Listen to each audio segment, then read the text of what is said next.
বিসমিল্লাহির রহমানির রহিম। আমি এই মুহূর্তে সীমান্ত এলাকা সন্ধ্যাকুড়া গ্রামে গ্রিন লাইন সিড কোম্পানির একটা শশার মাঠ পরিদর্শনে আসছি।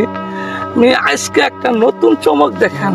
গ্রিন লাইন সিড কোম্পানির কিভাবে শশা খুবই গরমে উচ্চ ফলনশীল, রোগবালাই সহনশীল, মানে কি বলবো আর কি, বলার কোনো ভাষা নেই ভাই। মানে আপনি যে লাগাইছেন জাতটার নাম কি?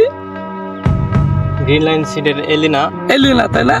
আচ্ছা, এখানে বর্তমান যে তাপমাত্রা আছে, তাপমাত্রায় কি সহনশীল নাকি তাপমাত্রা কুলাইতে পারে না? খুবই একটা ভালো জাত, তাপমাত্রা উচ্চ, রোদ গাছ বেশি একটা সমস্যা হয় না, তাপমাত্রা সহনশীল বলা চলে। আচ্ছা, এই যে যেভাবে শশা ধরছে, আমার মনে হয় কেউ লাগাই মানে গিরে গিরে করে তুইছে, এর জন্য তাতে কি আমরা খুশি নেবা যান? আলহামদুলিল্লাহ, আমি খুশি, আল্লাহ পাক এবার দিছে আমারে। আমি প্রত্যেক বছরই 2বার করে শশা চাষ করি, কিন্তু এবছর আলহামদুলিল্লাহ অনেক বেশি ফলন গাছে সেট হয়েছে। মনে হয় এগুলো আমার কাছে লাগে হায়ে কেউ এগুলো বাইন্ধে রাখছে গাছের সাথে, এভাবে ধরে রয়েছে এইভাবেই, তাই না?